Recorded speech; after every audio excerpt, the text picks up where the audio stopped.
have you guys been working on this month, Eric? What have you got going on? I have finished my bull, my brazen bull finally. There's a secret observer only model for the time being that I've been working on. No fair. I know which one he's talking about. No fair. Yeah, no fair. Yeah. Wrap that one up. And then I printed my my Mammon guys, Knights of Avarice. Did a prime on them, trying to figure out how I want to do that. There's a lot of like filigree on those guys, so I want to. That might take a while. I need to sit down and look Are you at doing those. them in gold? Yeah. I mean, you got to, right? Fucking Knights of Avarice. You definitely got to do gold in the royal purple. I really like Mike's art. Mike Francina's art. Yeah, gold and purple looks like the way to go with that. And played a game at the New Ed today, which we'll go into in a minute. What about you guys? More terrain, obviously. We're in the progress of working on a new terrain piece to showcase a new barbed wire kit Spray Gunner is thinking about putting out. So I just got most of the work done on that today, and we'll probably sit down and start painting it tomorrow. Fancy. Yeah, I know, right? Oh, based and primed the Observer model, finally, and the new Westphalia HMI Lieutenant, Gunslinger Lieutenant. So I got them primed. Very cool. Pretty much it so far. I mean, work's just been kind of hectic, so I haven't had that much time. But anyway, Yeah, life has been really limiting my hobby stuff. It's hopefully clearing up now, but hopefully we can have enough time for the campaign. Oh, yeah, definitely. I was gonna say hopefully, because I know as much as I wish that I could say that around the holidays it gets easier, but my It time- doesn't. Yeah, I was gonna say Yeah, I work no in way. IT security and with an MSSP, and we often get slammed around the holidays. Yeah, so Mike, it's gonna be a shit show. what have you been working on? I've been doing a little bit more for my Black Templars. I have been working on some conversions to make some assault terminators, and then GW was nice enough to actually announce a box of making Primaris assault terminators, which kind of made some of them redundant, but I kept pushing through with what I was working on. And then for Trench Crusade, I did some testing with some clear resin to 3D print the trench ghosts. So we actually used some yellow I think it was green and blue fluorescent powder.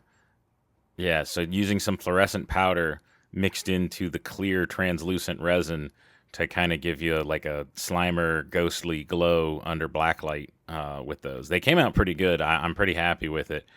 Surprisingly small amount of powder was necessary to get that to glow. I mean, I put Just a bump. little tiny, literally just like half a bump into about almost a liter of resin, and immediately I was like, that might be too much.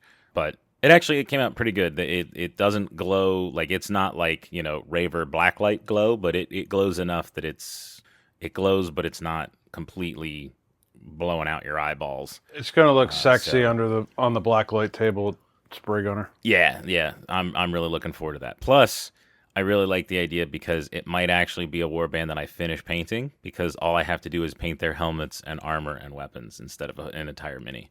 There you go.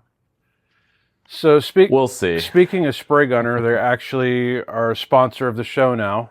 So you can actually go to spraygunner.com for all your painting and airbrushing supplies and needs. And you can use code TFS5OFFSG for 5% off your entire purchase.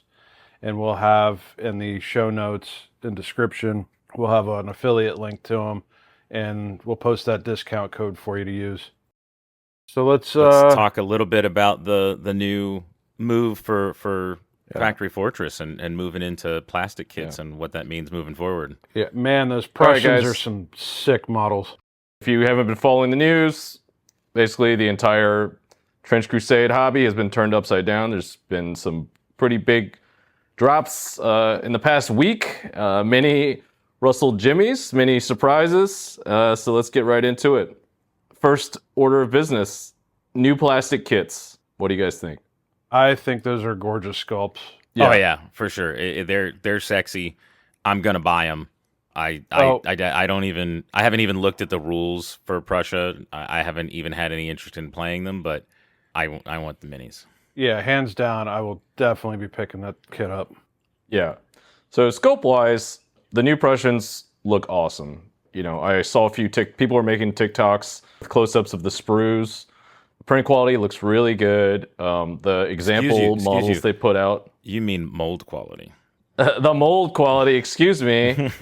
the high quality injection mold process that they used for the new box kits look really good. The sample models that they used on their social media, it looks awesome. Like, I didn't think, for example, the Feldkaplane, the trench cleric that the Prussia has, I didn't think it was going to translate that well to the model or to model scale because there's so much like filigree and stuff.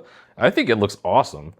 And I'm like, hell yeah, I want that. I mean, if Games Workshop can do it on their models, there's no reason Factory Fortress can't. Yeah, I mean, for sure. But like, there's certain, like Games Workshop they have a certain design philosophy in their character design, which makes it work well on models. So, I mean, I'm not sure how much of that is also present with Trench Crusade, but it looks great. Yeah, what little bit that I have seen, I haven't looked terribly much into it, but a couple of people that I follow on YouTube and such, I've seen, some close-ups, and I've seen some, some good painters who've actually like gotten samples of it and put it together and painted it. The quality of it looks good. I mean, I haven't done a ton with stuff outside of, mostly Games Workshop, but I've seen other minis that it's like, oh, I see why people say, hey, GW is expensive, but they generally do pretty good work. And from what I've seen, I gotta say, especially for a first box set, they look really good. I mean, I'm really excited to get hold of one myself and see it, in person. But from what I've seen, I mean, it looks on par with anything I've seen from GW. With the Prussian kits, I do like the fact that they gave you like alternate head sculpts for the lieutenant model. Yeah, so that's the big one, right? It's the kit looks like it's modular, which that's a hell yeah for me. I'm all about kit bashing. I'm all about, hobby side, making your guys your guys. That's the bread and butter for me. So the fact that the yeomen, the shocks, those are like modular, you can customize those. That's huge for me. Like, I might buy 2 boxes because I want more poses or whatever. Just 2 boxes right out the gate.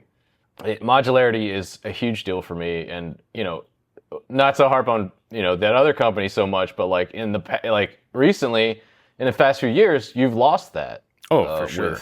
With many GW kits, they're, in my opinion, overly dynamic, overly sculpted, and you have less options. So seeing this, like, oh, I can just, his head isn't like attached to half his torso or whatever. Yeah, like, it's great. Literally that's what I've liked about a lot of their print kits, where it's just, oh, here's the arms, and they just glue to his shoulder. You can put any of these arms on pretty much any of the bodies for the most part.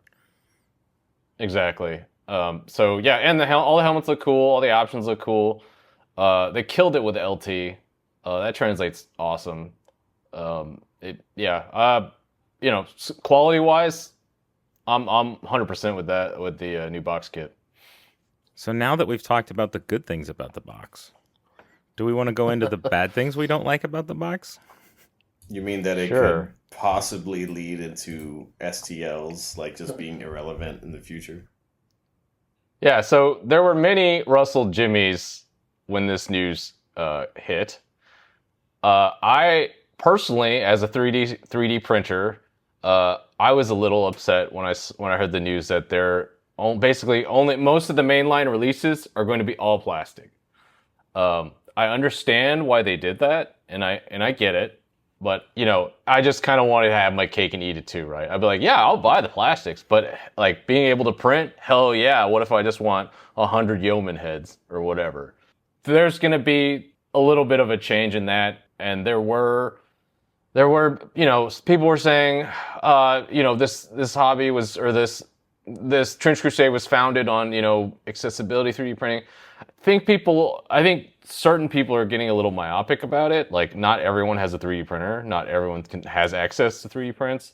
So I'm not dooming and I understand why they did what they did. What do you guys think? The good news Yeah, is, though, that the STLs that they currently have aren't going away. So you can still get all 6 original warbands, plus the mercenaries that are out.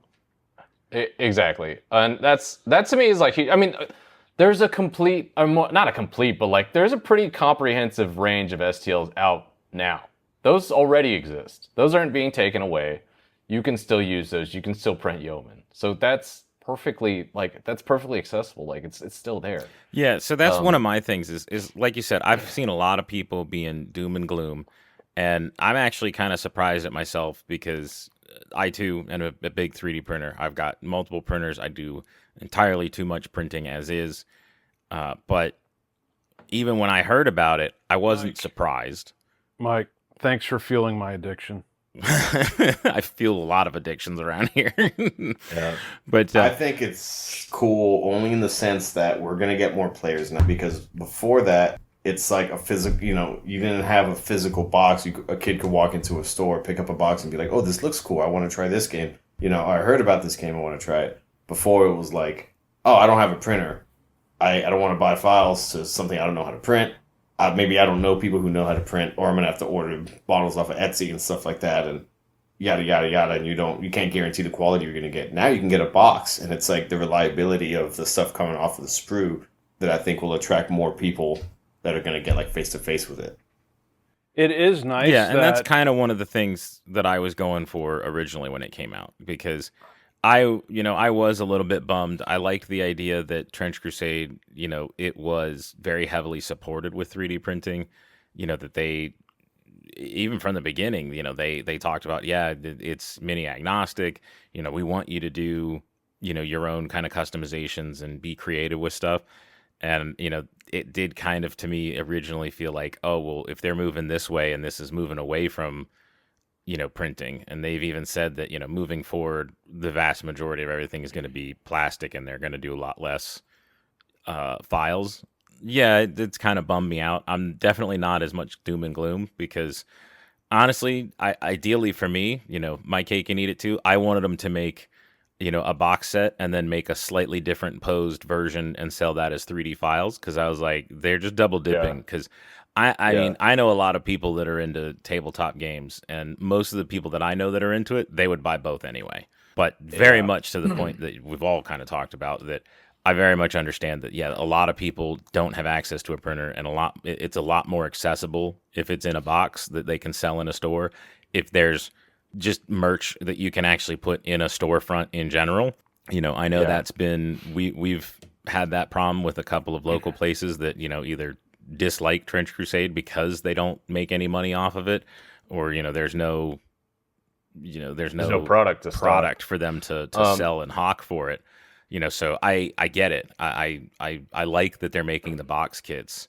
I just I wouldn't even say I dislike. I'm just kind of bummed out that they're moving so strongly away from STLs, but at the same time, it makes sense, and I'm not surprised. That's another thing, right? Like, in terms of accessibility, there's now a physical product that stores can stock. And like you just said, that was a huge deal before. Like, you almost had to, like, guerrilla play the game, because, like, you could, like, a lot of stores just said, like, I think one store in St. Pete just said no, just because they're not able to sell that. And I've heard many other stories of people not being just allowed to play. Yeah, there's a few in the area that did that. Yeah, so and so first of all, this gets the game into stores. That gives a physical product that people can see, and now you can have, oh, hey, well, okay, cool, what's this? Oh, Trench Crusade. I got a Trench Crusade. Oh, the rules are free online. Oh, sweet. I mean, you could theoretically just buy the box in the store, and if you had a tube of super glue, you could just start playing right there and then. So yeah, in terms of accessibility, I think it's going to be a big win. It was also weird to like run demos, and people were like, "Hey, how do I get models?" And it's like, "Oh, okay. Well, you got to get them from my friend. Okay, or I got to print them. Okay, it's gonna be like a week. Okay." But, and then it's like, okay, I'll just give it to you in this bag. Like, okay, but now we have something to like, point people towards, right? And I mean, there was a little bit more professionalism before, where, it's like, oh, you can go buy it from My Maker Factory, and then you can, when you buy Yeah. it there, you can pay extra and have them print it, and they'll ship it out to you. But it's going to take like 3 or 4 weeks. But I mean, there was definitely a lot of stuff where at the beginning I was like, yeah, I have the files, but I'm not going to like, it's going to cost me a couple dollars to print it for you. I'm like, so go buy the files and send me a screenshot that shows that you purchased the files, and then give me like $15 and I'll print out the whole warband for you or whatever. And the rule book will be coming out. The physical rule book will be coming out too. So that'll be another product that stores can carry. Typos and Yeah, all. and we are all waiting on that damn rule book. I know.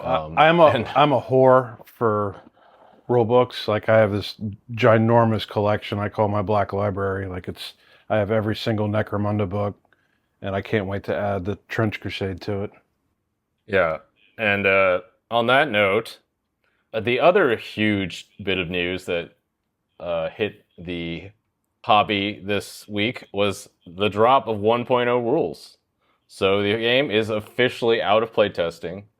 The actual rules 1.0 are online and available to play, and that will be the rules that are reflected in this book. What do you guys think? I sure hope that they don't print 1.0 and they print 1.1. Yeah. I'm glad we didn't make a whole 2-hour episode speculating on what would happen. Yeah. That was I last think- weekend. I think what we're going to get in the book is 1.0. Because they are definitely, if not finished printing, they're definitely printing right now. Yeah, that's one thing that is kind of worrying. And it's honestly, it's not even like I'm worried that they're going to change certain rules around. It's moreover just like I've seen screenshots of like blatant typos. There was the one when it like within 24 hours they fixed it where it was like, oh, there was a copy paste error where the anointed was like movement 8 inches and should have been 6 or something like that. Yeah. And that's bad news, dude. That's like... I knew that was going to happen. It's a Factory Fortress is a very small team. And, Thomas has mentioned several times, when you read your own rules like 1,000 times, you start becoming blind to... Oh, yeah. Your own words. So I knew that was going to happen. Games Workshop does that, right? I was going to say it's not like a book will hit, and it'll just be obsolete by the time it gets to the store. I don't think it'll be that bad because they don't. This feels like the core rules that they want to go with. Speaking of, there have been some mixed opinions. I would say the reaction has been mixed to the actual new rules. Some of the core rules have changed. The wording of everything has changed. They've really emphasized the keyword system, and I actually just played a game today with the 1.0 rules, so we can go straight into that. Have you guys looked over them? Yeah. I've gone through a bit of it, and I think that as much as I hate that it does feel like it's getting more closer to the kind of corporate speak of being super technical and in depth. At the same time, makes it a lot easier. Like one of the bigger ones for me is when you look at like the different warband builders that are out there. It used to drive me nuts when you're trying to set up the amalgam, where the old wording was like he can take, he's got 6 arms and he can take 3 two-handed weapons or 6 one-handed weapons. So like anytime you would try to build it, some builders wouldn't let you build him with 4 two-handed weapons, but you technically can because he's got strong on 2 of his arms and can carry, 2 two-handed weapons in one hand, and it gets kind of complicated. And I feel like the way that they've worded it in the new one is much more clear. And that's one of the big things that I saw in there was, it's a little bit more wordy, but I feel like everything that I've seen so far that at least that I blatantly noticed was a difference, I feel like was done for the better. Like it wasn't just like, oh, this just got more complicated. It's like, okay, it's longer and more wordy, but it actually makes more sense.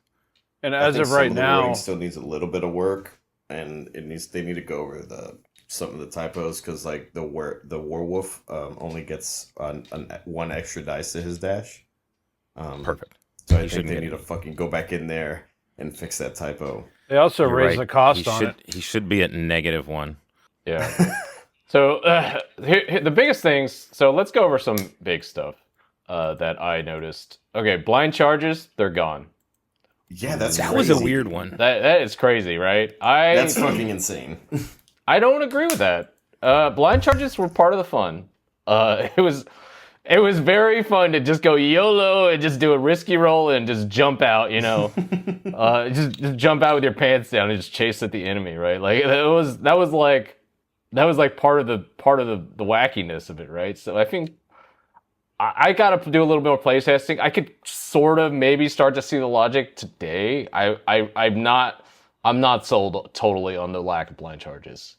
That I didn't like. Yeah, that That's was an gotta odd feel one, weird. I thought. Yeah. And you also can't, you have to have a melee weapon to attack in melee. So you can't just like punch someone now. Yeah, That's there's kinda no. lame. Yeah, so is there any offhand at all now, or is that completely gone? There is offhand. They simplified offhand, so it's just you just take you just pick whatever one you want to be your main hand. You pick whatever weapon you want to be your offhand, and the offhand swing will take the minus. That wording was actually clarified. It's clearer and better now. Yeah, but that's still a thing. I think on Grail they explicitly state that you can attack with an empty hand. Well, that's because the thralls are different. Yeah, Like, but that's what I'm saying. Like, thralls are like zombies. because when I first read that, because of course as a Grail player, the first thing I went to was I wanted to look at the stuff that was different with them. Was I noticed that like everything there mentioned that, and I was like, that's weird. I'm like, they never before it was just like you could just everything was offhand, but now it seems like offhand is offhand, but you actually have to have a weapon. You can't just punch somebody with your bare knuckles. Correct. You can't. Yeah, you can't like scratch at somebody now because if you don't have anything. So, Eric, you played today. Another huge change was the elevated position. So the height bonus isn't 2 anymore; it's 3. Tell me how did that so that I'm gonna be real. That wasn't great because now it's like fuck you. Your 2-inch trenches that you labored over do nothing. They do block line of sight. I still get the trench field, but like that whole mechanic that we were like heavily using is gone because it's 3 inches now. So I was actually thinking about during deployment. I was like, okay, now I'm gonna have to like print or get some scatter terrain like boxes and stuff like that if I want to still have that mechanic.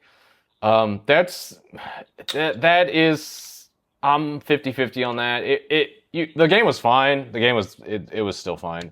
But Mike is ascending.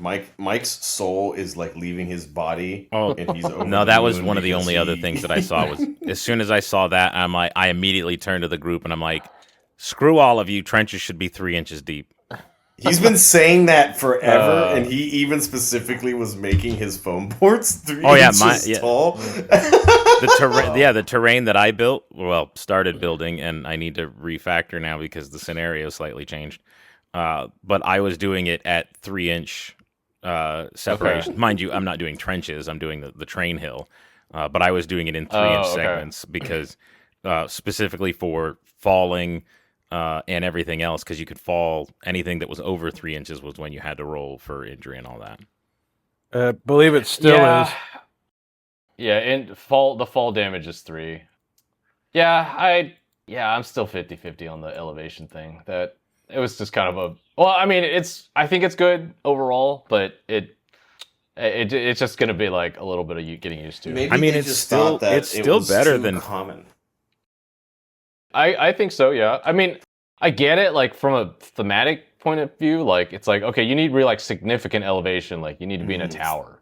Because think about how often you'd get that bonus if you're standing on no man's land and anyone else is in a trench. It's like, you were almost always going to get that bonus. Like, it was super likely you were going to get that bonus. It was super common. It was, like, one of the easiest things to get. Yeah. And mind you, I still don't think it's all that bad, because if you look at it, again, I hate to always go back to 40K, but 40K has it, but it's like 6 inches. Mm-hmm. Oh yeah, plunging fire or whatever. Yeah, it's like you're gonna be in a fucking tower. I've pulled it out, and people are like, "What? I've never even heard of that rule." So like, I feel like 3 inches is still reasonable that you can get that. Because that also got rid of, because before it was like 2 inches if they were on a 40 or smaller, and then it was 4 inches if they were on a 40 or larger or something like that before, I think. Yeah, so yeah, they got rid of that. The whole big, that would mess me up all the time. The bigger model thing, that's just gone. And cover got double check, reworked too. Cover has to be at least half of the model high and then half as wide as its base, which I think is good because like a praetor can't hide behind a barrow anymore. You know, a tiny crate or something. So speaking still of the, I think it used to be 2 inches or something. Speaking still of the shooting, the assault plus charge now is not limited to a single ranged attack. Which is good for I love that. brigade gunslinger lieutenant with 2 pistols. Yeah, because I freaking love that change. Assault also changed where you're no longer at the -1 dice on the injury roll. I don't like this. What rule is that? Oh, with the automatic pistols, it was always before. Okay. So you said assault. I tried the automatic pistol today. It's actually good. So if I'm reading, it was dog shit before. If I'm reading that correctly or looking into it correctly, so with a gunslinger lieutenant, you can charge in 4 shots going in and then 4 shots into melee. If you have gunslinger, yeah. Yes. We gotta check to see if gunslinger's still there. It is. Yeah. So okay, I actually used the auto pistol today, and before it was dog shit because you had a -1 to injure, and I never took it. But now, and it didn't. Did it have assault before? I don't even think it had assault. I can't remember. It did. Okay. It was bad before, but now it's great because because it had assault, and it was like you could shoot once. You could shoot once and then charge. So it was like, what's the point? But today I used it. I shot twice and then I charged with a stigmatic none. I don't think it killed anything, but it did do blood, and it just like feels better. Like, it just feels better to use now instead of just this, like, weird, gimpy weapon that you would never take. So, I think, I mean, it was, like, expensive. It was, like, 20 points or something. So, I don't know if it's worth it over, like, a Warcross or something, but it's cool. Like, I just gave it to the nun because it was cool. So, I'll definitely start taking the auto pistol. Let's see, what else do we have? But I know one thing that you came across when you were playing today was blast. Yes. Blast. That keyword will change things significantly. Well, I'm just going to say that right now. Grenades were already a good weapon. I took a lot of grenades in my games. I'm probably going to keep taking even more grenades now because blast is a huge deal. So I think everybody that has been following the changes knows that you can bank grenades now. So basically before, like if you just had a regular grenade before, and you couldn't see your opponent, you couldn't hit them with it, even if they were like just around the corner. That was kind of goofy. Now you can target the ground or anything you can see, and you can basically hit them with the blast of the grenade. Cool change. In practice, that shit was insane because I played Prussia today, and it was like, it was like nobody was safe. Like it was like line of sight. Like non-line of sight didn't matter anymore because like my opponent could just bank the grenade every single time and clip me. So that definitely like kind of, I had it, like I knew it was there in the back of my head, but I was like, okay, it's fine. I just ran my trench pilgrim up and he just obliterated him with grenades. So that, and then another thing is you can clip models that are in close combat now with it. Yeah. It felt so impactful. I was like, is this right? I actually had to go back and check the new rules before we started recording because you could just throw it 3 inches or like you could throw it like 2.7 inches away and clip the enemy model and not your fucking dude. Well, yeah, because you can target the ground, and as long as you make sure that the one you want to hit is just within that blast radius, you're golden. That's crazy. Yeah. See, further reason why it needs to bring scatter dice. Yes. Yeah. So that was a big deal. Every melee was like, traditionally I was like, okay, I'm safe. I'm in melee, right? But now it was like, oh shit. Like all his yeomen can still just blow me up. Like now that I'm fighting him. And people were like, oh, Prussia. Okay. Yeah. There were Prussian rules changes, right? Well, I would say, if anything, Prussia's probably even stronger now, just because of the way grenades work and just because of the way blast works. It was like you can clip like like any melee is still like fair game to them. In any grenade or blast heavy faction, you know, it worked out. I mean, I was fine in the end, but because like halfway through or like one turn in, I was like, oh wait, the punt gun has the blast keyword now. Let me you know, let me just do that. So I just started overcharging it, and then I started doing that. Like I started clipping models in close combat. Wait, so you were just using the punt gun and just shooting at the ground so that the blast would hit things? Yes, literally. I was Dude, just it I kind was of just feels aiming at the bad. ground. I feel like that's gonna feel horrible, dude. Like not good. It felt both me and Troy were like, this feels very gamey. It was You goofy, can't man. cover. It was Everyone's gonna use yeah. blast. Everyone's gonna use fucking grenade launcher this, grenade launcher that, or just the grenades. And like cover is fucking irrelevant now. It doesn't matter. Yeah. Yeah, I because mean, I was going to say the grenades ignore cover, don't they? Yes. Yeah. Yeah, so that was like are you sure? Like I was like, is this how it's supposed to be? Because that was like a big deal. And it like almost fundamentally like I was like, this might just change like how everything works because like you know hiding, you know, the traditional way is kind of like hiding in the trench and then popping out and shooting is how I've noticed a lot of people play. Like now it's like you can't, that's not as reliable anymore. And basically our whole game was like just clipping each other in melee with like blast weapons. That's so not good. I think the only way they can limit that is by limiting how many blast weapons you can carry in a warband to include grenades. I mean, at least with grenades, I mean, you're limited because most of the grenades are only like, what, 8-inch range or something it's like 8 that? inches now. Right. So with Prussia, you know, they have the longer grenade range. So, you know, a yeoman is like still kind of a threat, you know. You don't even really need to take guns with Prussia. Like I was about you to can say, why take a bar when you could just take fucking grenades and like you can give just the dude take armor or something? grenades and just like, you know, become the ultimate dodgeball team. It was like pretty goofy. I wonder if maybe they'll add make grenades like a consumable or something then. Yeah, People would still buy it every game. Yeah, I definitely have some questions about that. I would like to see more playtests. And also, Prussia is an extremely grenade-heavy faction. So maybe my perception was skewed. But like at the end of the game, I was like gaming blast, you know, with the punt gun.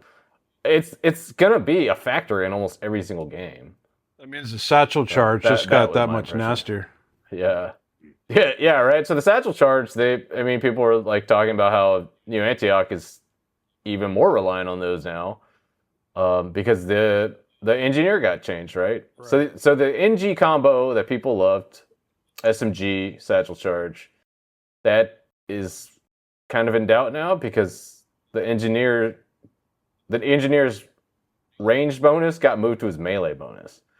You know, I'm not a New Antioch main, so that seemed questionable to me.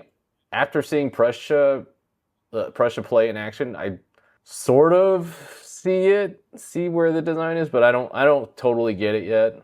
Do you have any thoughts on that, Johnny? I mean, I don't get it just because I'm more of a range based, and I use my combat engineer more for range with the satchel charge and the SMG than I ever wanted to get him into melee. Not like some of the other options I have available especially with Red Brigade. So to me, that doesn't really make sense why they did that, but probably because of the blast and the grenade buff to kind of maybe tone it down a little bit. But yeah, it's almost like they balanced that. They made that decision based on how they knew blast was going to change gameplay. It's kind of a head scratch. It's like, holy shit, like this is so important now. Yeah, because I'm thinking like I would just get my anointed. I don't remember if you could take more than one, but I would get 2 anointed, give them grenade launchers, and just fucking lob 36-inch range grenades into trenches like all day. You know? Yeah, I mean, which I think New Antioch can do I that. think people are going to do that. New Antioch can do that too with the HMIs. Right. Mm-hmm. I think people will be doing that. Oh, another big huge thing. Fire teams got changed. So now you have to activate your fire team together. Yep. And I've heard a lot of talk about this. I've heard from some places like on the Discord that fire team is dead. People are just not. My opponent didn't take fire team today. I don't know if I agree with that. What do you think? What do you mean they have to Having activate to together? take- Did they not activate before together you before? before you could choose to activate 2 models at once, now you have to run both of them Yeah. at the same time, which kind of Right. is like sometimes maybe you didn't want to. You know what I mean? Like Yeah. you want to leave options, but now if I have to move 2 dudes, you're taking the chance of like you have to make the choice of like kind of putting 2 dudes out there and taking all their actions, or like maybe leaving one behind because you could be putting them in a disadvantageous position or something like that. You know what I mean? I was unaware. I thought you had to do that. I didn't realize that previously you could. It was choose an option. to not. Yeah. Mhm. See, Yeah, Black Grail. You could activate separately before. Yeah, Black Grail has a very rare chance of getting fire team, and that's if you have a Glory Hound, and that's the only way that I know to Yeah. get one. So I've only used it once. And speaking of that too, the pistols changed. So you use the melee characteristic when you're using a pistol in Yeah. melee now instead of your ranged attack. Yeah, it was very confusingly worded before. Now I guess it's more clear, but I think the sniper priest specifically gunslinger build is like it's kind of gone now. I was hearing people were like, okay, we're not doing that anymore. So that's another is like, oh, interesting. What was did they just hate gunslinger priest? Is that it? I don't think they were really like shaking the meta or anything. Well, I never even really heard about anybody doing that per se with the sniper priest. It's either I always use mine with a sniper rifle. The other option is people give them the automatic rifle because you get the 2 shots off with it. Yeah. It was like kind of a cheeky online meta thing to roll gunslinger for your priest and give him 2 pistols. The other big nerf I- was the heavy flamethrower now with the -1 injury die, but you can hit the same What the target fuck is up with twice. that? It's a heavy flamethrower. Yeah, I wouldn't necessarily say it's a nerf, because before you could only hit guys that were next to each other. Now you can hit the same guy twice. Oh. So if you're in range, that's an automatic 4 blood. I mean, not. Yeah, I mean that pretty much is an automatic 4 blood markers. -1 injury is sucky, but you're putting 4 blood markers on them, which is a big deal. So it's like kind of a side grade, changes it a little bit. I will say that I was underwhelmed by most times I took a heavy flamethrower before. Facts. I will probably give it another try now. And I think its role will kind of change a little bit. Like I think it's just great for just putting blood markers on guys now and just hurting them. So I'll go back to that one. It's kind of a side In grade. conjunction with that, with the fire team, because you have concentrated fire, so you can And when in regards to the blood markers, you can bloodbath with 3, regardless if they're down or not, with the fire team for new Antioch. Yeah, anyway. which so that's. I mean, I still think the new Antioch bloodbath is good, like the concentrated fire. I still think that's good. I don't think I think people overemphasize needing burner interactions. I think like online people are always talking about how you need like buffer models and stuff like that. I mean, But Eric, we might What's want to up? explain what bloodbath is to Mike because he's never had the opportunity to do it. You suck a dick. okay, so you normally take You 6 suck a dice. dick. I'll kick all of you out of this game. You know, Okay, Eric, I go ahead. disagree. I think the heavy flamer is dope. When I played Mike, I think I fried like 4 thralls or some shit. I like mean, that. to be fair though, I was that's going to say great. the big the whole big thing is that Grail's hard to kill unless you're using fire. Right. Every time I'm terrified because anytime I've fought against flamethrowers, they've always done terrible things to me. But that's because like Yeah, all, I mean, all that of my fucks up injuries Black are Grail, -1 for dice sure. unless it's got the fire Yeah. keyword. So, I definitely think the heavy flamethrower deserves to be looked at. What else have dude, I have a silly, goofy one that I love. You can fucking add incendiary ammunition to the serpent assault gun. Oh yeah, dude. So, okay, that made me like look for a little bit because first of all, so I played court in the last campaign and I was undefeated, and a big part of that was because of the Serpent Assault Gun. The Serpent Assault Gun was arguably the best gun in the game already. Is that the one Now that you can, that negates it? Like it anything that's bad, it makes it good or something like that. no, that's the Ophidian rifle. The Serpent Assault Gun is just the range 36 gas gun, the automatic gas gun. Oh, and with the buff to assault weapons. Yeah, you can double shoot and fucking charge now. A Praetor is gonna be super fun to play, because if you hit someone twice, that's almost guaranteed. It's guaranteed 4 blood markers almost, and then possibly 6. Don't forget the fire now. Yeah, well, yeah, that's what I'm saying. Like you automatically get 2 from the gas. If you hit twice, you get 2 from the gas. You get 2 from the fire, and then you that's before you even do an injury roll. And it's range 36, and it's gonna be put on your Praetor. Yeah, it's 2 shots. It's what I'm saying. You're gonna max out. Well, you see, you're gonna max out bloods. You can literally max out bloods on that because you're getting, I think, 3 bloods. 3 bloods. I was already using it. Like I was already using it to stack blood. Like that was like people talk about the blood batteries and stuff, which I use that. But like I was using the SAG just to stack blood markers to like set up my Praetor stuff. Like it was great. Mm-hmm. See, this is why I don't feel bad when I run 2 Gregs at you. Dude, honestly, I was so tired. I was thinking about trying that Great Hunger list. I was so tired last night. I could not write another list. I mean, try it, man. Try the 2 Gregs. Let's get you in the win corner. I just saw machine armor now. The anti-down ability is no longer new Antioch exclusive, so that means the anointed, if they go down, they ignore the down result on the injury die. What is it, the first down or whatever? Not anointed, but anybody that steals the machine armor will now have that, which is, man, talk about. So I played Envy last campaign. They're even better now.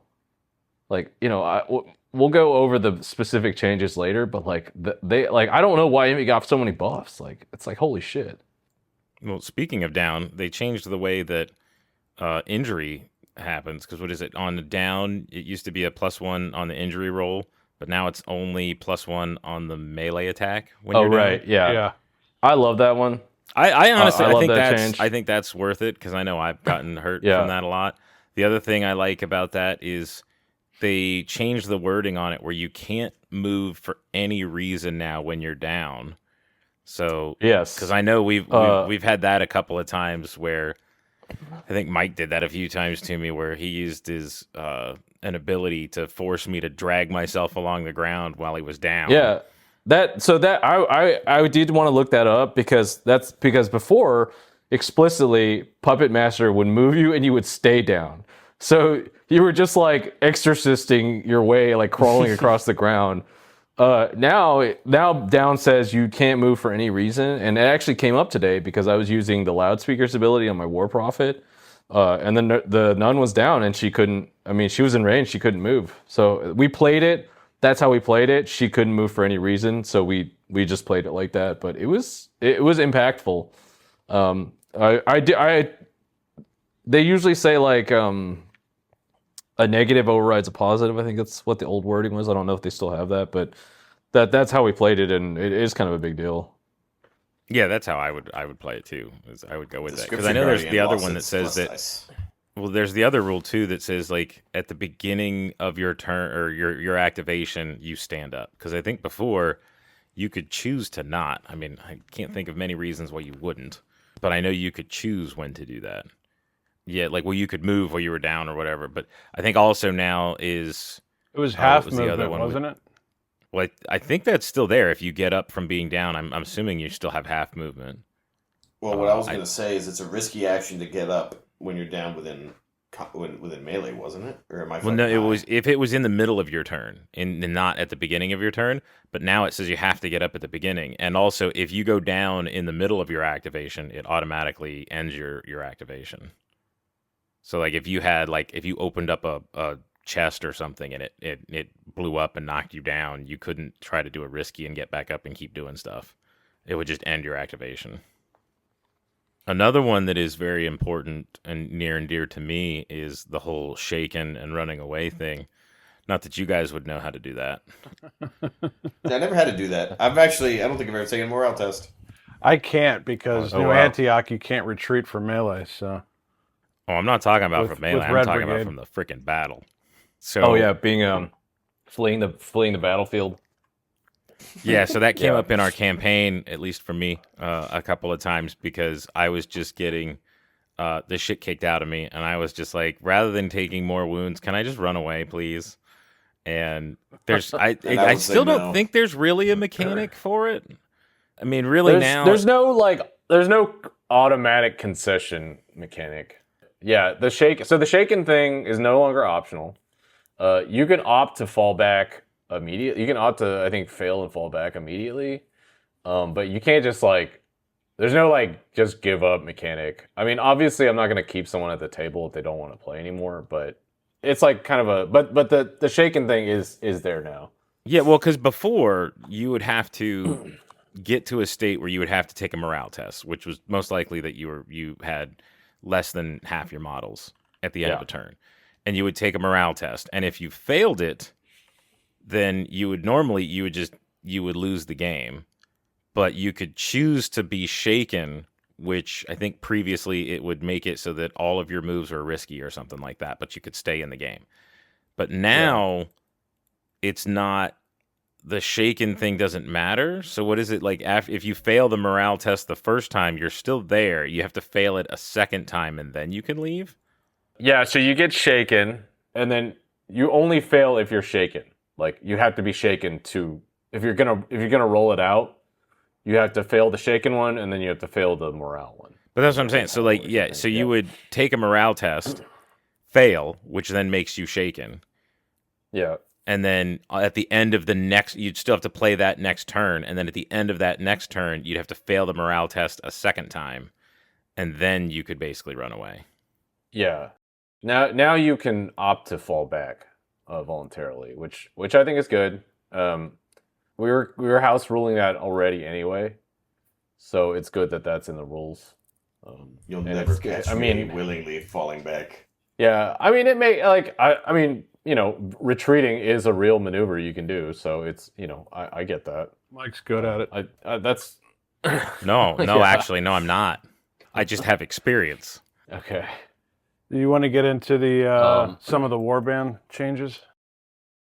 Yeah, so we were talking already. I did play Prussia today. Going over their rules like in the article, the news articles and stuff. There was a lot of gloom and doom. People were like, "Oh, Prussia got nerfed." I do not think Prussia got nerfed. If anything, I think they received a slight buff, just based on our test game. Just because of the change to Blast. That's how impactful Blast is now, and that is going to need more playtesting. But you gotta shuffle some stuff around.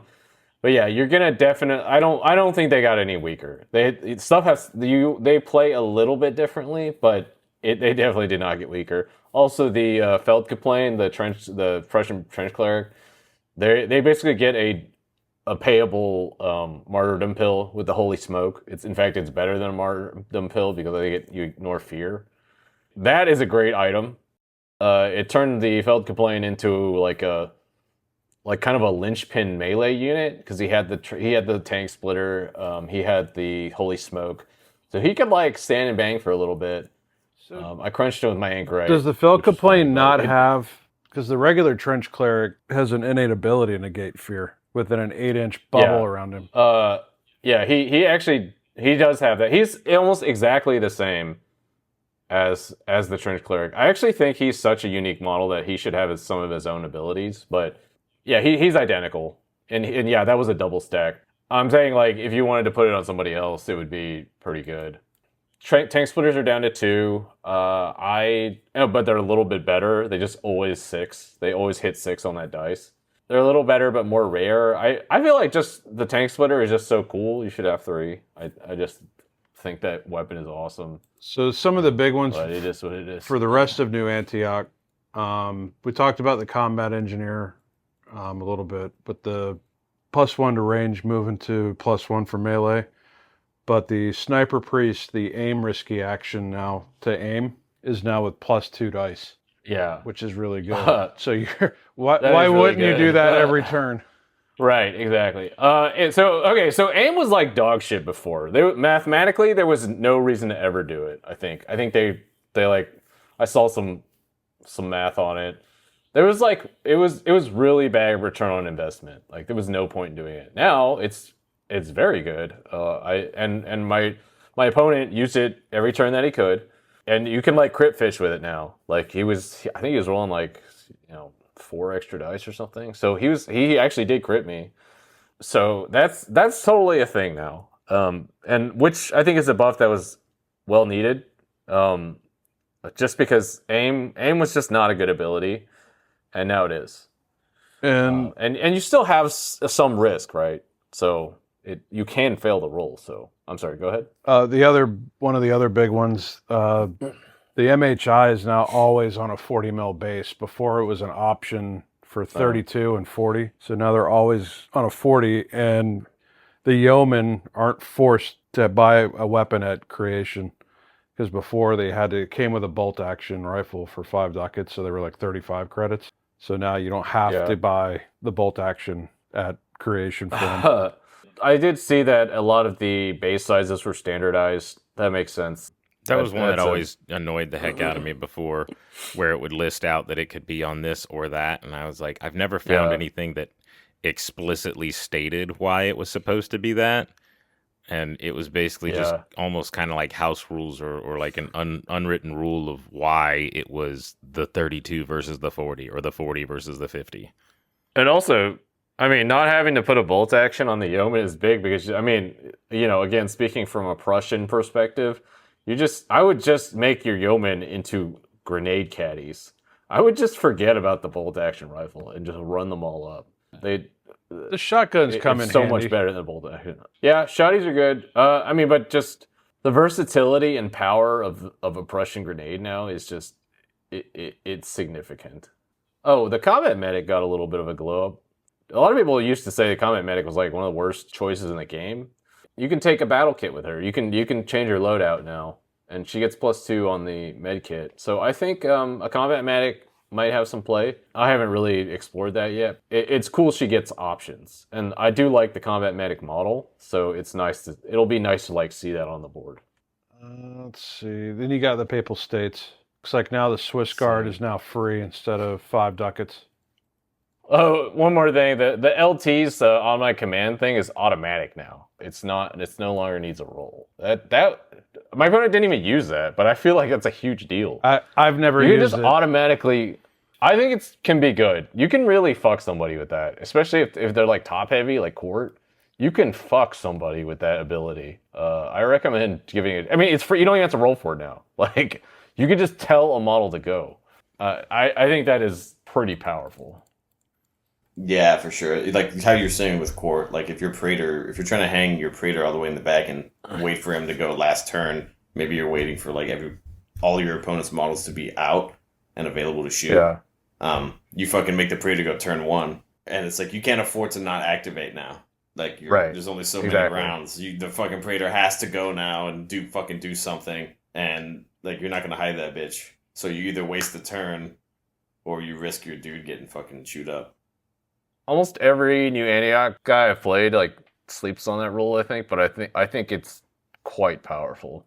So yeah, I recommend giving that a shot. I mean, it's free. Like, to be you honest, don't even have to roll for it. To be honest, I've never used it. But give it a shot. It's good. I probably will now. Yeah, now that you don't have to make the roll for it.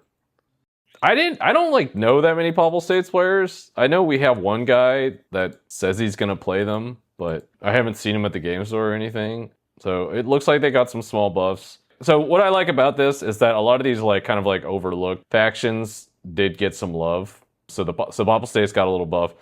The Erie Rangers and Alba got huge glow ups. I don't know if you guys have looked over that, but like especially Alba. Like Alba was like, it's like what the fuck? Like it's like because they're supposed to be like the melee oriented faction, but then like Prussia gets like the special sword, and they their whole kit is geared towards melee, but now Alba actually they had some cheap melee weapons, and they can put strong on certain guys now. I think your shocks can get them.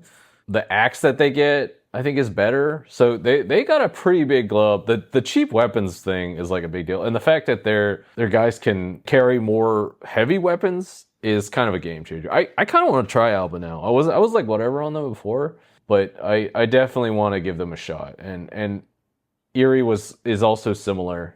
They got a little bit more love. I think people said that Eerie was one of the more underpowered factions before. I think they could definitely use some new play testing. And I don't even know anybody that plays Abyssinia. I heard they can be good. But I don't think we have any Abyssinia players here. Not gonna lie, I've never even heard of these ones. It's like the Ethiopian like Christians, which were actually real. So I think they can be good. I just don't think anybody here plays them. So Trench Pilgrims, there's been a few changes. So today I took a Cavalcade warband actually, because I was like looking over their rules and I was like, oh, they actually got some changes. I still don't think so. I for sure thought Sacred Affliction was gonna get nerfed, because out of every game I played, every single game of Trench Crusade I've played has been a win except against Sacred Affliction. I think I've lost like 3 or 4 times, and every single loss was against Sacred Affliction. I thought they were a pretty cracked faction, and they are pretty much the same. They're like pretty much exactly the same now. Cavalcade got a slight buff. The Castigator can be tough now, and the Day of His Wrath has like a very small critical buff that it got. It was enough to make me look at the faction again, and I don't think they're better than Sacred Affliction, but they aren't bad. You get a free blessing at the start of every turn, and I was like, whatever, who cares? But actually, I was like thinking about it, and what that means is basically like you can make one character just have +1 to dash always. You know, if you want to conceptualize it like that. And I was like, oh, actually, that's really fucking strong, because now you can put it on an Anchorite.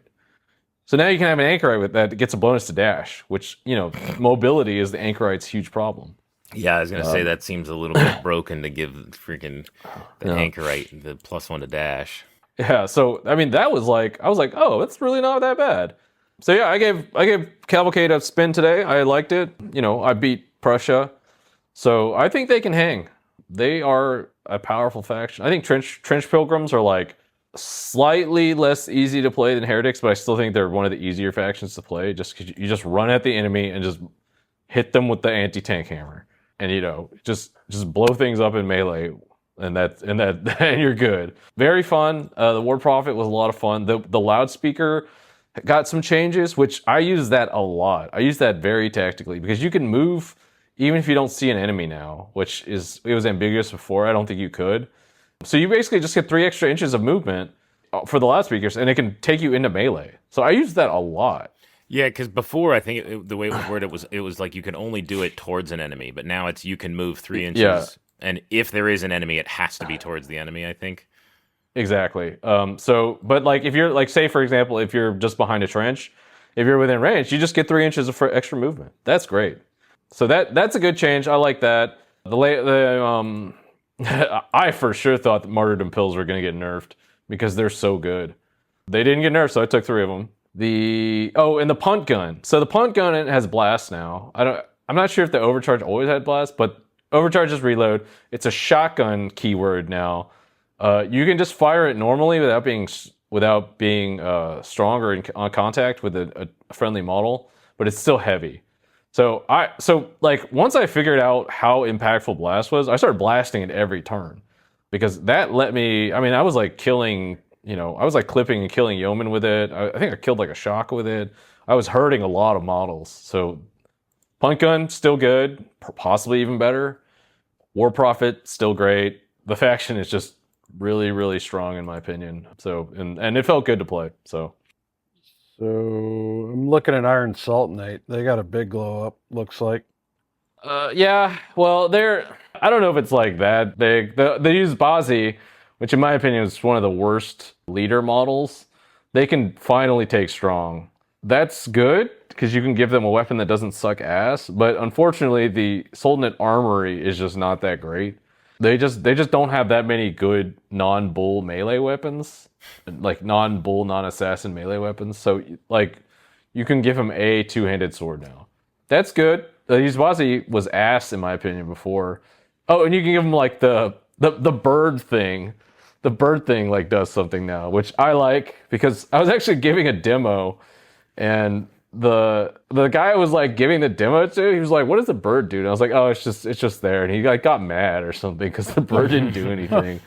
So okay, so for the guy that I was playing that day, the bird now does something.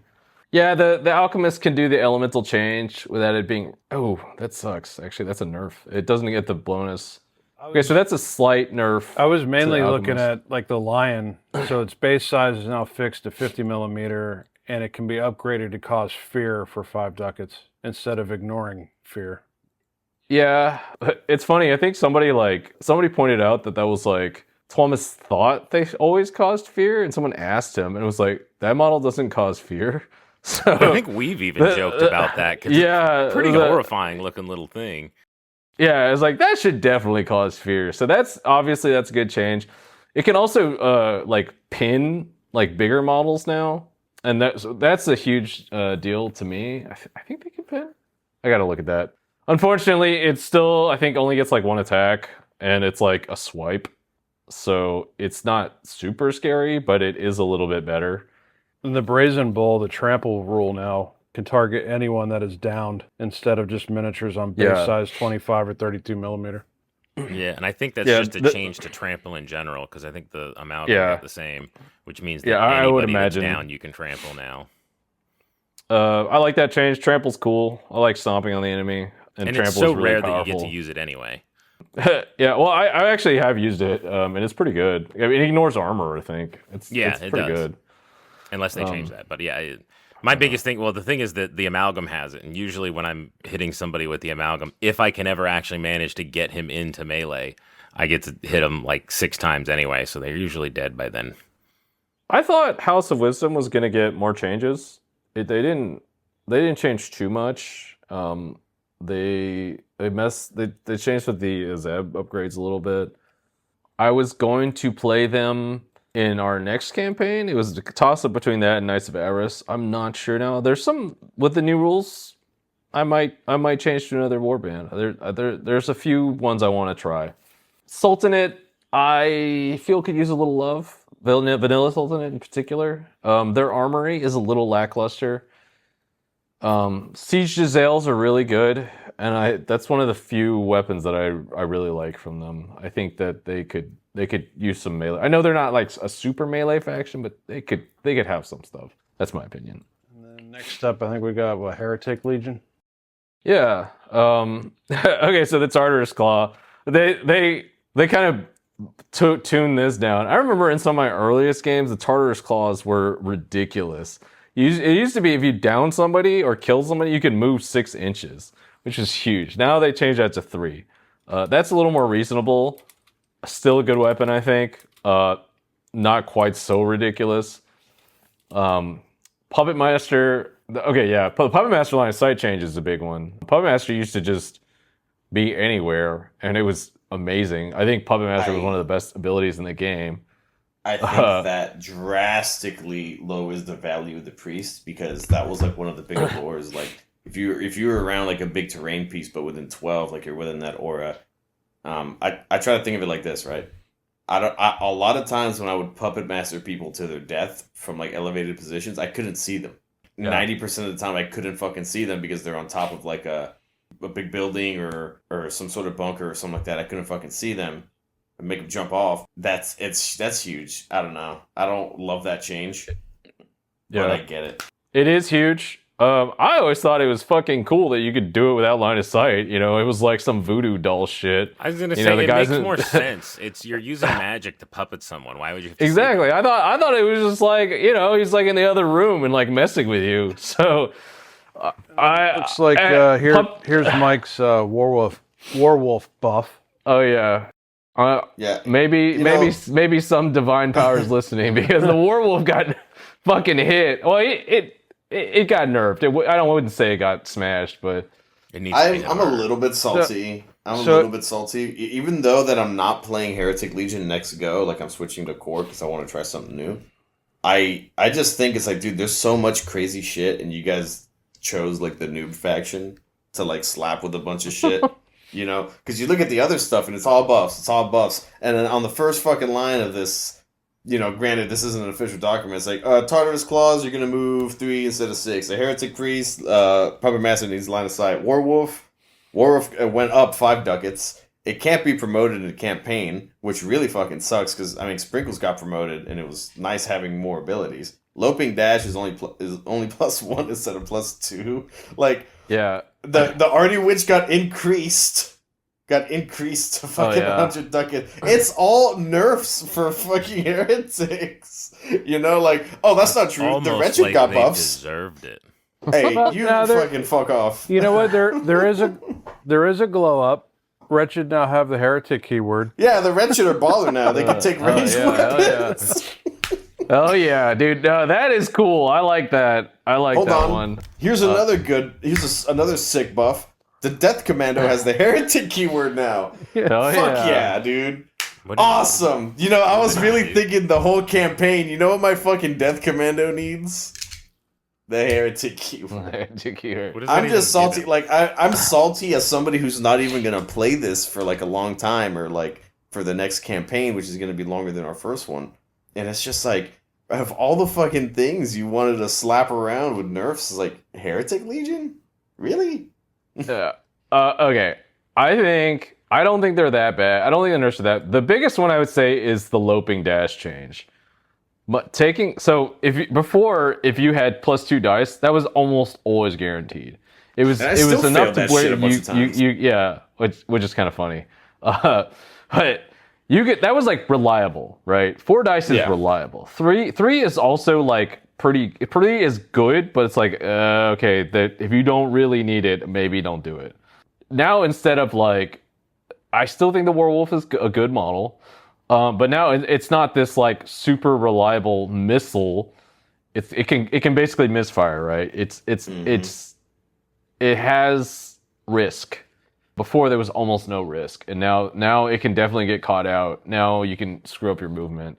See, I Right. don't feel like it's that big of a nerf because yeah, it might end your activation, but it doesn't do anything in the fact that if it does get over to me, it's gonna kill Yeah. whatever it hits. I mean, Which unless I it's think going is- into like an anchorite or an amalgam or something. Anything Which I think I'm is looking good at it. design. Which I think is good design because you don't want to. The chain maw is cool.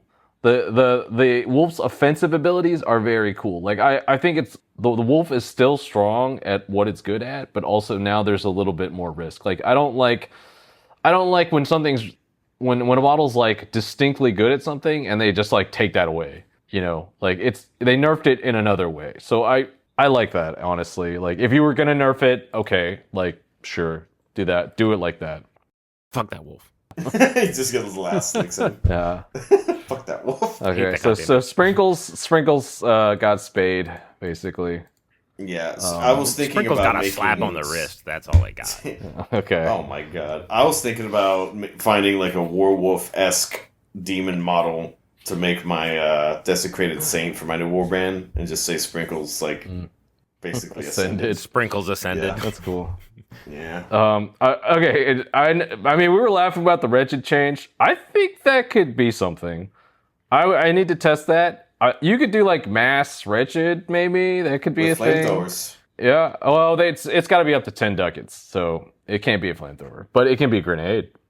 I don't know if heretics get just regular grenades. I gotta check that again. But I mean, even like a pistol, maybe you can like shoot and fight in combat. I think it has some play. I don't think it's gonna be like a game changer or anything, but I do think it has. Oh, and pole arms are down to 7. So you slap a pole arm on a wretched, and all of a sudden it's kind of a roadblock because you're at -1 to hit it. There's some play there. I think if you're Hey. charging the Wretched, you deserve to be mildly annoyed. Yeah, Like, mildly You need to inconvenient. suffer for that choice anyway. Yeah. Trench Ghosts, the Palanquin thing, high bonus is like 3, so I guess that's if if anybody modeled their trench coats to be 2 inches off the ground, sorry, you gotta redo it. Not too many changes for them. But it still gets Oh, he so- still gets it. It's just that he doesn't have to physically be 3 inches. Okay, interesting. Yeah, because I think it's Chicago. saying that it doesn't. They're just saying that it's they changed the wording of it because I'm assuming that he still gets it even if your model's not that big. Oh, I see. Okay, so but still, it's like if you were like specifically modeling it to be 2 inches off, you got to change it around now. Time to rebase your guy. Get on that Okay. shit. Yeah. Yeah. Knights of Avarice, they limited the battle kit that you could steal. I was salty about this. That's huge. So before, That's huge. Yeah, before you could steal items from New Antioch and Sultanate. You could still do that, but it used to be you stole like the whole item slot. So you could get 3 sniper rifles and you get like 3 siege gills, I think. And like one of my strategies going into the new campaign was going to do early siege gazelle, early sniper rifle. You're limited to 1 now. I was pretty salty about this because I don't think Knights of Avarice were like cracked. I don't think they were overtuned. Like people weren't like abusing it. Like it was what like I'm whatever. It was like I was like, why? Why would Dude, you? that's just what I'm getting give them at. They're this just nerf? nerfing. It feels so unnecessary. Like the Knights only have like a couple things to draw them in. They lose a lot of other shit. They lose shrapnel. They use fire. Yeah.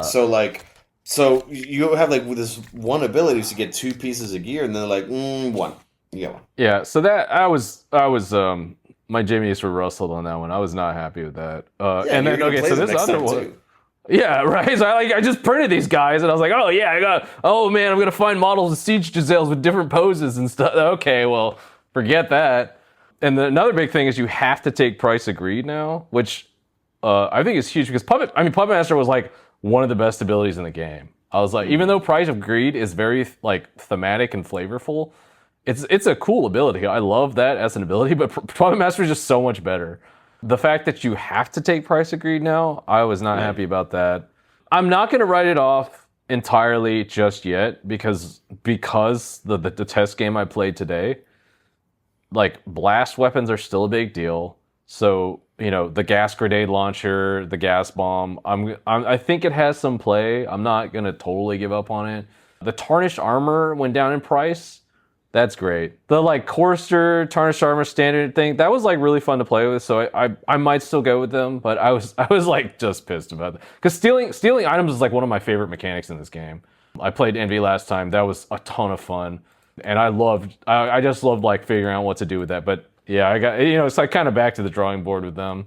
Naval Raiders, they went to anointed, which is a great change. So I think Barry will be happy about that. Yeah, exactly. I thought it was very strange that you could only get 1 anointed. That really limited your options. I think the change to 2 is great. Naval Raiders was already great. I was thinking about playing them as well. We'll let Barry play that. Yeah, they're already a good faction. Pretty straightforward. That's just a little bump that I think they needed, flavor and game wise. Okay, Mike, did you go over the Black Grail stuff? Yeah, so actually some of the stuff on here I didn't realize before from what I had noticed. The first one that I'm very salty about myself is the way they changed Grail devotees. So the nice thing with that is you can now...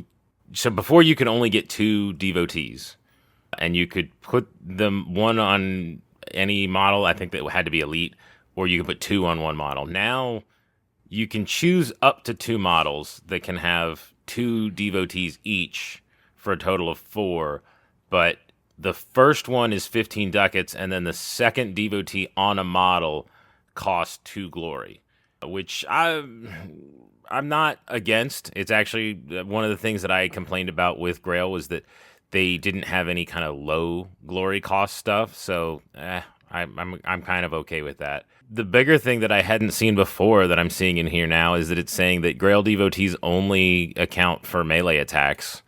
So that's kind of lame because the thing everybody was always terrified of was, using Grail devotees was something like the Locust Spitter, which seems like that's super nerfed the Locust Spitter now because if I can't use the devotees to get, basically a +2 on the injury with those, I mean, it's still a decent weapon, but I mean, I already had it very swingy the few times that I used it, so I don't. That just seems odd to me that they would limit that devotees to only melee attacks.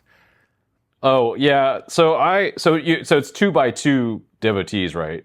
Yeah, Like I think limiting to melee, I agree with that because why is your soup drinker powering up your machine gun? The guy drinking soup. but Why is first the off- guy drinking soup behind you powering up your machine gun bullets? why is he powering up me punching you in the face? Because he's like puking on you. I don't know. Yeah, exactly. most of my weapons aren't me shooting you with a machine gun. It's me Yeah. shooting you with my freaking stomach acid or shooting you with I grail flies. So I think it's a good change. I don't. I think it's BS. Mainly because like I have no ranged anyway. So one of the like few things I had that had a chance of giving me something for ranged, and you take it away.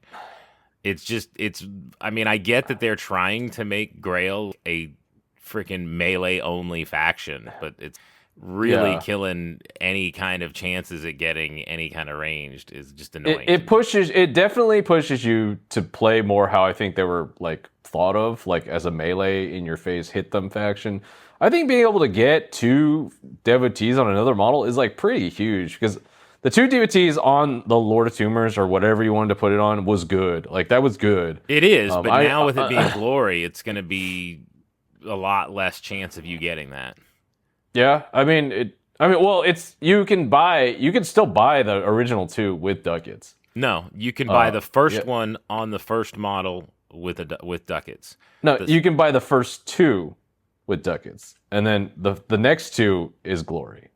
No, we might need to go reread the rules and not just this, but that was one. I looked at the rules. I didn't look at the thing because it was confusing wording. You can buy 2, and then you can buy 2 with ducats, and then after that you can get 2 with glory. Is how it is. That would be weird. The second devotee on each of them costs 2. I'm pretty certain that from the actual rules, not from the change law. Okay. The way I read it, the way I read it is you can buy the first one with ducats, then the second one is 2 glory, and up to 2 models can have devotees up to 4.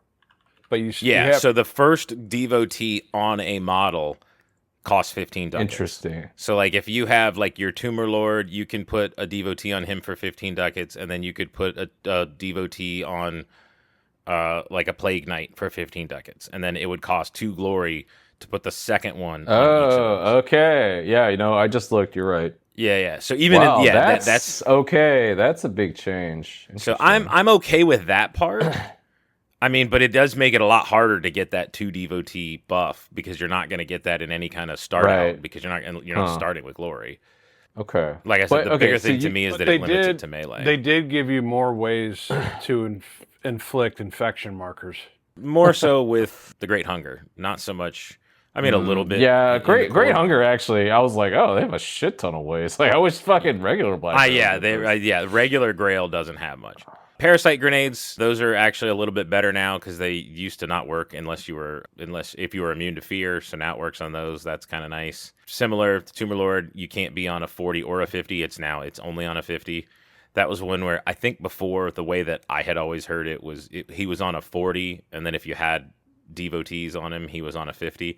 I just always put him on a 50 because the original model for the Tumor Lord is the size of a 40 millimeter base, and he just looks ridiculous on it.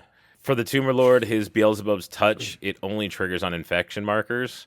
So that's one where when he does damage, and if I inflict an infection marker on you, I can choose to put up to 3 blood markers on myself and give you 3, I guess, infection markers now. So that one threw me off for a second. Same with the parasitic tick. It only triggers on infection markers. So whenever they inflict an infection on someone, they can remove a blood marker from themselves. I think before you could basically remove a blood marker if you caused a blood marker, but it has to be an infection marker. Knight of the Rotten Cross is limit 1, which I'm trying to remember which knight one that is, but I'm surprised that they didn't limit all of the knights to limit 1, because that's how I originally read it. Grail Thralls, the Overwhelming Horde is not capped anymore. I love that. Yeah, Overwhelming Horde's the one where you just get +1 for every black grail that's within 3 inches or whatever. Every thrall, yeah, every other thrall. Is it every other thrall? I thought it was just every black grail. It says a grail thrall or a fly thrall. Okay, so they clarified it then. I don't know, because before it was just any black grail that was within.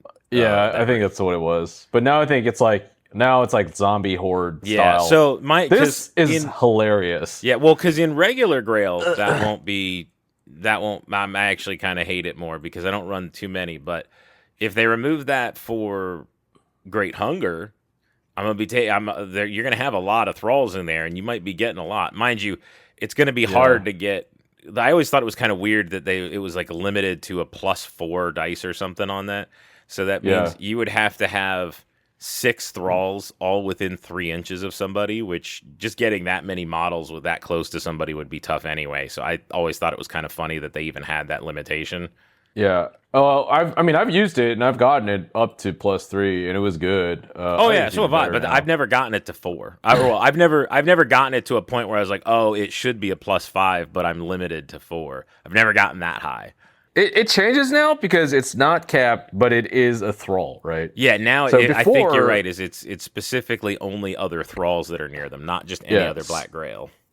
So before it was like you could spread your guys out a little bit and you could still get it, and now it's like you kind of want to do this like zombie death ball mosh pit and thing. that's the problem that I had talked about before that I've always had with thralls. That's why I don't take them all that often, because whenever I would take them, they would usually get hit with blast, and I would run them in a brick of like 3 or 4, and then they would all get knocked over. And when they got back up, now they're only moving 2.5 inches. I do like that it's not capped because that is fucking hilarious. Oh, like, I think it's way funnier. And like I said, I just don't think it's necessary because I mean, I've never tried, but I've never gotten close to being like, oh, I could get more, but that's right, I'm limited. It can only be up to +4 dice or anything. Because like I said, I don't even know if that's possible for you to get that many close enough to really where that would be like, oh, I'm going to roll a +10 dice or something. You just can't physically get them that close to you.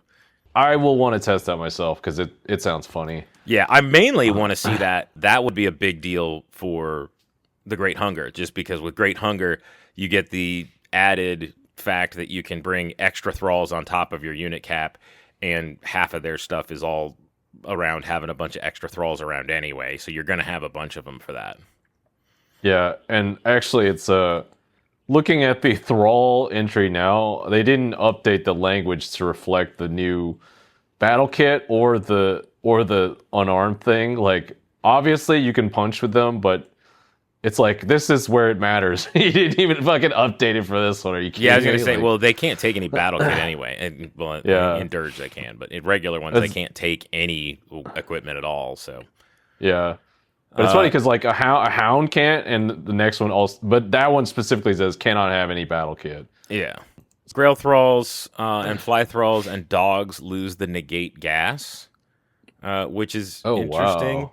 That is huge, actually. Yeah, I don't know why they would have done that one. Ooh, I don't know if I like that. Yeah, I mean, I only had gas thrown at me like once or twice. I guess it kind of makes sense because they're lower level guys, so I guess they're not as strong. I don't know, it just seems kind of weird that gas doesn't feel like it should really affect any Black Grail. It's a fucking zombie. Yeah, like, so... that one's a little weird. I'm not super salty or anything about it. Again, like I said, I've never really run into much problems with gas before. Infected proboscis, not limited to non-grail, and it's only triggered on infection markers. So I'm not sure what the limiting to non-grail means on that. Because I think it means you can use it on other... Like, I think the change now is you can infect grail... Or I'm assuming because they also changed that for Maddening Buzz, and I'm curious about this one because with Maddening Buzz, it makes more. Or this is the one that I'm more worried about because not limited to non-Grail on Maddening Buzz. That's where we used to be anybody that's non-Grail within 8 inches. Basically, everything became risky. Yes, and now it's just everyone. But that's when is it not all non-friendly units, or does that also mean that am I now? It says enemy models. Okay, good. I was gonna say Yeah. because I know I'm just looking at the changelog here. I don't have the actual rules up. I assumed it was going to be enemy units or all non-friendlies or something like that. Similar to what we saw before, trample is not restricted to a 32 anymore. So he can use the amalgam can use trample on anybody once he's been downed. That's a pretty big deal for the amalgam because sadly I have had a couple of times where I've attacked with all like 5 or 6 of my melee weapons and managed to just roll a bunch of ones and just whiff everything. Shocker. Or one of my weapons, managed to down them, but I'm like, oh, but he's on a 40, so I can't trample him or anything. So being able to trample any size, that could be a big deal, at least for me with the amalgam, because I tend to roll badly. Amalgam also, the unstoppable does not work against bases 32 or larger. Unstoppable, I think, is the one where he can walk away and you can't do the attack of opportunity against him. Yeah. But it doesn't work. Yeah. Did that have a limit for base size before? I thought that was just before. No, but before you could just walk in and out of combat. Basically, is what you could do. That is no longer the case. I see. So basically, now if the enemy is on a 32 or bigger, they can still take a attack of opportunity against him. Yeah, it has to be larger than 32. Yeah, that's what I'm saying. So if I try to walk out of combat, if you're on a 32 or larger than a 32, so a 40 or bigger, then you can take an attack against him. Okay, and then, that makes more sense. So the writer on this is pretty important. It says an amalgam can use a normal move or charge move if all enemy models within one of it are mounted on bases of 32 millimeters or less. So you can't, if you're fighting like HMI or something, you can't just walk out anymore. Oh, you just can't walk away anymore? Yeah. If they're a large model, basically 40 mil or larger. Yeah. So that's HMI or communicant. You're not going to be able to. Yeah, or werewolf, anything. That's way worse. So you just can't walk away at all. If it's in CC with a 40 or a greater than 32 model, yeah. Yeah, that's what I'm saying. So like if I go fight the werewolf, I can't like punch him a couple times and then walk away with no I can't even walk away and take the hits. I just can't walk away now. Correct, yeah. That's lame. That was one of like his biggest freaking abilities. That was his ability. Yeah. That's weird that they would even take that away. I don't this is one of those things where it's like, I don't think the amalgam was that broken. Why did you do this? I mean, and even if you said that he was, that wasn't one of the problems, was that he walked away from combat. I mean, I only did it a couple of times, and it was mainly just because, like, you're not worth fighting. I'm going over there. Which, I mean, the only few times that I ever did walk away, it was when I was like, hey, there's something bigger and juicier over there I want to go fight. I don't want to fight you because you're on a 32 or smaller anyway. That's weird that you're saying I can't walk away. Because one of the big things with the amalgam is that I could move away from you. Or because he could use his unstoppable, you used to be able to use any of your movement. So I could dash away from you, shoot at you once, and then charge back in and hit you again. So that I could use all of my weapons. So that's just kind of lame that they took that away. Yeah, fuck the amalgam. What? You've never even fought him.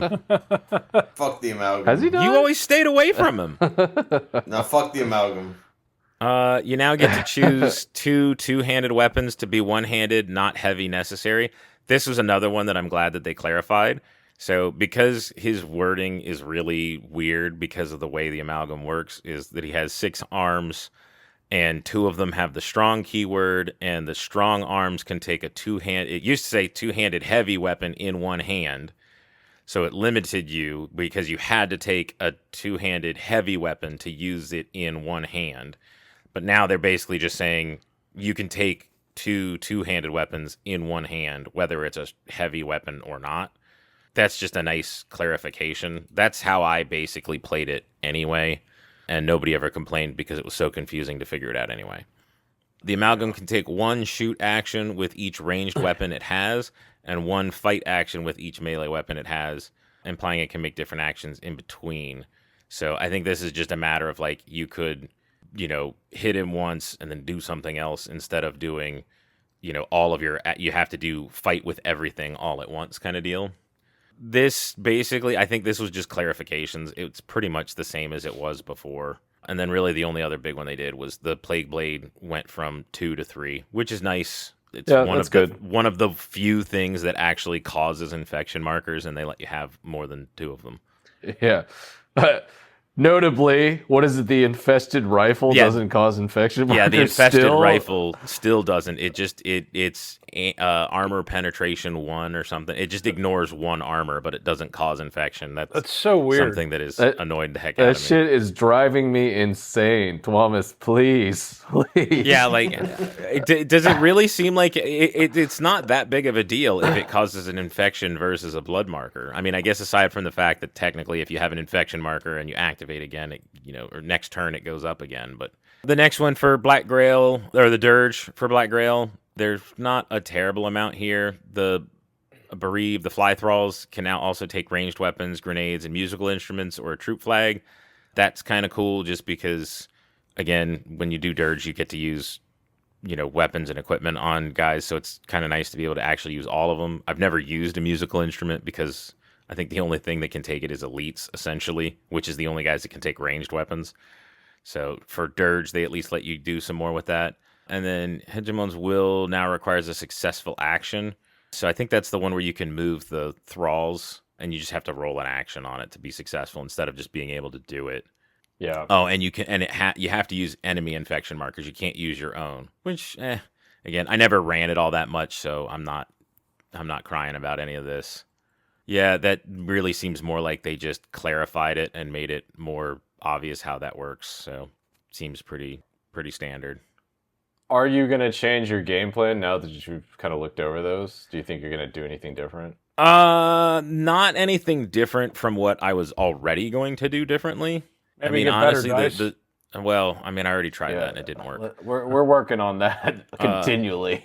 But again, like the bigger things in here, really the biggest one to me is the devotees, which isn't going to affect me terribly much. I mean, I'm annoyed with it because I still want to use ranged stuff, at least to some extent. But I mean, I'm also planning to run more, as soon as the models come out, I really want to do Great Hunger. Yeah. And as far as just general Black Grail, I mean, I was already moving more towards, even with just core Black Grail, to be more melee monster focused and just say, screw it, I'm just going to sprint across the board and just take the hits and go over there instead of trying to, hide and do that. Because it doesn't matter. Anytime I try to hide and do it, I end up getting shot anyway. So just rather than trying to zigzag, just beeline over there and take the hits and go die like a zombie man. Yeah. So for the courts, there is a lot of changes. I don't think we need to go through every single one, especially because there's 7 fucking sins. But the one that jumped out, we already talked about, was being able to put incendiary ammunition on the SAG. That shit is hilarious. I play court, so I'm okay with that. But that shit is funny. Clarified some of the goetic stuff. This one sucks. The blood markers have to come from someone that's on the battlefield currently. Yeah, you can't use the Sin Eater blood marker thing, which was awesome. That was like such a great interaction. I loved that. And the Sin Eater's like demonic now too. So demonic does have negate fire. That's okay. I don't think I struggled that much with fire, but it is nice to have, and it is like flavorful. But the Sin Eater combo, that's gone. Sucks. Arquebus gets cumbersome. I honestly thought it was already cumbersome, but I like the Arquebus as a weapon, so that's a small nerf. Slave Master is 18-inch. I like that. Slave Master I didn't even use that much. Now that it's 18, I think it has more play. And you can target enemy yokes with it. That shit is funny. Hell yeah. The Sorcerer's 3 Goetics has to be Blessing of the Serpent Moon, which now counts as a spell. So basically you have a choice of 2 spells. That is, I would say that's a slight nerf. It leaves less room for Goetic powers and whatever bullshit you could take before. some keyword changes to the sorcerer. They clarified some of the hunter's weapon stuff. I am shocked the hunter didn't really get changed. That's what I'm saying, dude. Out of all the fucking models, out of all the I even said it, I was like, I think the only thing I can think of on the top of my head that needs to get nicked is the hunter. And let's keep in mind the hunter was actually already nerfed. His stuff used to be a lot cheaper. Maybe they are cool with how that works. I mean, obviously the hunter is extremely powerful. He's arguably the most powerful model in the game. Maybe they're looking at it from a faction-wide perspective. Like factionally, they're not like, I don't think they're that oppressive. Like, they're good, obviously. The court is powerful, but I don't think they're the most oppressive faction. So maybe that's why they left it alone. I'm not going to go through every single one of these, but as an Envy player, they did some big changes, which I was very surprised at. I almost want to play them again, because this is... they're just buffs out of nowhere. I was like, oh, okay, cool, I'll take them. Sorcerer can put a ranged weapon and use Burning Inferno. Before, you couldn't do that, and I was so mad, because I wanted to put an AK on my Sorcerer, and I wanted to throw fireballs and shoot bullets. Now you couldn't do that get before. The Serpent Assault Gun with Incendiary, and then fucking Burning Inferno with the millions of bloods you just fucking made. Yeah, well, he's a little nerd weakling, so he can't move around with it. But he can just steal an AK, and do that now. That I so wish I could have done that in the last campaign. My Sorcerer would have been a beast. You can have any piece of battle kit. I'm going to look into that. I think that has some play. Okay, so this is the big one. Coveted Position, the one that lets you swap places in 12 inches, is now infinite range. It's anybody the Praetor can see. This is insane. This is going to... I feel like this is like... This can just like fuck your anything. Wait, is it anybody or is it any friendly? No. It's any model that the caster can see. So you could literally like pick one of my dudes, and you could trade places and just like end up teleporting my dude surrounded by like 5 of your guys. Yes, you can do that. You have to be able to fit into wherever you're swapping, but yeah, it's the fact that like line of sight and like range are very important in this game. This and is like further proof. We need an ass load of line of sight blocking buildings. Removing this this restrictor. How about no? Okay, I'll take that. That is sick as hell, because now Sniper Priest. Okay, I'll just swap places and like put him that's what I'm in the getting middle at, of it. Where like you see where I'm playing court next time, and even going to court and leaving Heretic, I'm like, you guys beat the shit out of Heretics. I feel like, and you got court over here doing this kind of bullfuckery, and I just think it's nuts. Yeah, so that's I love it personally. I really want to play around with that. I probably won't do Envy in the campaign again, just because I want to try some new stuff, but damn, that is a sweet ass ability, and that definitely puts Envy up there. Lust took a slight nerf. Good. Sloth, I no opinion on that. Sloth has that funny ability where you make like a 6-inch bubble that like has movement, where you make it like difficult terrain. And I was like, dude, that seems super cool. And then like, I can imagine it's like, haha, like fucking quicksand. And then someone just walks around and you're like, oh fuck, my whole like Warband's ability is just out the window now. Yeah. Gluttony agreed. Yeah, no huge changes. Nothing in there is jumping out at me that was like, oh man, it makes me want to play it now. But it looks like some slight side grades or slight buff. Gluttony would be cool if their ability to eat a piece of equipment pertained to weapons and armor, as long as it cost you like a good bit of blood, right? Like I think if you had to spend like 4 blood to like eat somebody's AMR, I think that'd be cool, because that has play. As much as I hate that, it would be so goddamn funny. It would be funny. That would be fucking insane if you made someone eat their AMR, though. That would be totally crazy. Um, Yeah, you get more. oh, their engagement, Eater more- of the Flesh ability is actually pretty good now. Okay, so that you can heal for the blood markers you do. That's good. Yeah, that makes you like a leech character, like a life leech character. That's good. Oh, mercenaries can be promoted to elite now. That's Yeah, the witch very nice. witch burner starts as an elite now. okay. They added one new merc. It's pretty much like a special character medic. We'll see how that plays out. They did a little bit of the tweaks. But the Scripture Guardian got nerfed. Probably deserved. The Scripture Guardian was really fucking good. I would have always taken it. It's less cracked than it was before. So we did get bombarded with some questions, and of course, we're not going to have time to get through all of them. So we can just pick a few of them here. So some questions from our listeners. Callum asked, with the release of the first plastic kit being a warband variant instead of the core warband, do you think they will continue with plastic variants since the core warbands are already represented in resin? And which non-faithful warband variant do you think or hope will be released first? I know they made their official statement that going forward, everything's going to be pretty much plastic kits from now on. If I had to guess, probably Naval Raiders would be my pick for the next plastic kit to come out. If it was for a non-faithful. Yeah, non-faithful. I think they're gonna do trench ghosts. I think it's gonna be one of the heretic because they're so visually distinct. Yeah, and there's basically no models for that. No official models. For yeah. that. Trench Ghost was going to be the one that I think they would do. I think as much as I think they wouldn't do it, what I think would be better for them to do would just be to do vanilla heretic because that is kind of the noob army, and I think that's what a lot of people choose.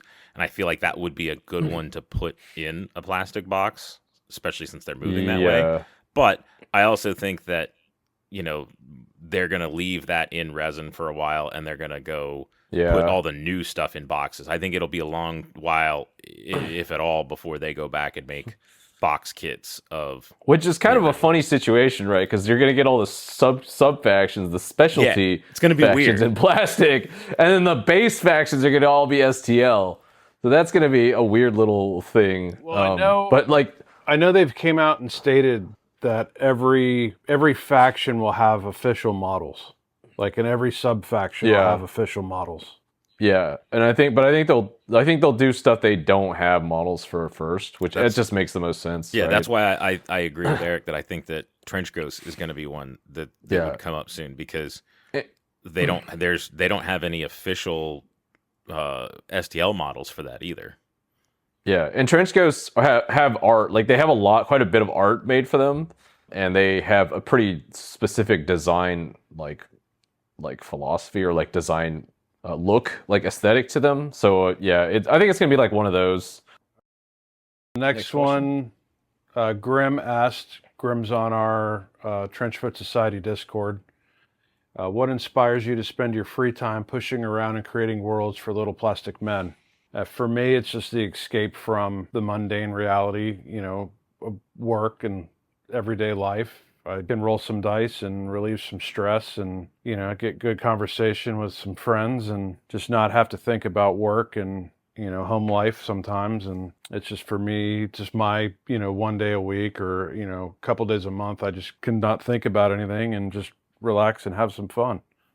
For sure. Definitely there's a bit of tism that adds to it, but being someone that I work on a computer all day long, usually for more than 10 hours a day, having something that I can go to, physical dice, hopefully a book soon, and actually get away from computers, something that I can just go play with some friends, throw some dice and live in a fantasy world and not think about the horrors that is work. I love it.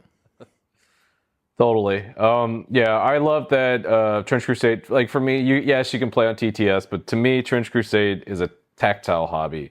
I love that you can make something with your hands. I love that you can like make something, right? Like I also work in IT, so I'm in front of a screen, 8+ hours a day. That's enough computer for me. Like I like to be able to sit down, work on a model a night, and that's also what's great about Trench Crusade.